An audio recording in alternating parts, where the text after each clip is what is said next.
कोई सफर कर ही रहा होगा और सफर करने के दौरान सबको कंफर्ट भी एक नंबर चाहिए रहता है। और भारतीय रेलवे भी बदलते इंडिया की सोच को समझता है, इसीलिए वो ट्रेनों में लगातार चेंजेस कर रहा है। इसी बदलाव में से एक नया बदलाव आया है, रेलवे ने इकोनॉमी थर्ड एसी क्लास की सुविधाएं दी है। आप लोग ने ट्रेनों में देखा होगा अभी तक की फर्स्ट एसी होता है, सेकंड एसी होता है और थर्ड एसी होता है, लेकिन अब से कुछ ट्रेनों में तो एसी 3 इकोनॉमी कोच भी आने लगा है। लेकिन अब क्वेश्चन ये आता है कि एसी 3 टायर क्या है और एसी 3 टायर इकोनॉमी क्लास क्या है और दोनों में डिफरेंस क्या है। तो भारतीय रेलवे एसी 3 इकोनॉमी कोच का संचालन साल 2021 से करने लगा है। ये थर्ड एसी की तरह ही है। इनका मकसद ये है कि आम लोग भी अफोर्डेबल प्राइस पे आरामदेह सफर तय कर सकते हैं, ताकि इसके स्लीपर क्लास के लोग भी ऐसे डिब्बों की तरफ आकर्षित हों। अब सवाल और कंफ्यूजन यही है कि जब ये थर्ड एसी की तरह है तो फिर दोनों में अंतर क्या है। तो गाइस बता दूं कि एसी 3 इकोनॉमी कोच नए हैं और आधुनिक सुविधाओं को इसमें शामिल किया गया है। इसको डिजाइन भी पहले की तुलना में बेहतर और अलग तरीके से बनाया गया है। थर्ड एसी में एक कोच में अधिकतम 72 सीट्स होती हैं, जबकि एसी 3 इकोनॉमी कोच में बर्थ की संख्या 83 की गई है। मतलब यह है कि इसमें 11 सीटें ज्यादा है। इसके लिए रेलवे ने 2 सीटों के बीच के गैप को कम किया है। एसी 3 इकोनॉमी कोच के इंटीरियर डिजाइन में जबरदस्त बदलाव किया गया है। हर सीट के यात्री के लिए एसी डक अलग अलग लगाया गया है। इसके साथ हर सीट के लिए बोतल स्टैंड, रीडिंग लाइट और चार्जिंग की व्यवस्था की गई है, जो कि थर्ड एसी में उसी तरह से नहीं मिलती है।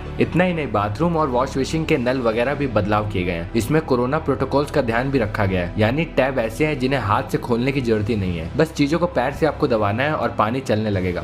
बाथरूम में मोबाइल और पर्स वगैरह रखने की भी जगह दी गई है। आप कह सकते हैं पूरा नया इंटीरियर से थर्ड एसी इकोनॉमी क्लास को बनाया गया है। इसके अलावा दिव्यांगों के लिहाज से उनके लिए अलग टाइप के टॉयलेट डिजाइन किए गए हैं, जिसमें उनको इजिली कंफर्ट मिले। स्मोक डिटेक्टर और इंफॉर्मेशन डिस्प्ले बोर्ड की व्यवस्था कर कोच के इंटीरियर को बेहतर बनाया गया है। और सबसे बड़ी बात तो यह है कि गाइस ये सब नॉर्मल अफोर्डेबल प्राइस पर मिल रहा है। एसी 3 इकोनॉमी क्लास में किराया थर्ड एसी कोच से 3 से लेके 8% तक कम रहता है। आप सोच सकते हैं कितना प्राइस का डिफरेंस है और कितनी अच्छी सुविधाएं आपको इकोनॉमी में मिल रही है। वही जिस तरह थर्ड एसी के कोच आमतौर पर B1, B2, B3 आदि से पहचाने जाते हैं,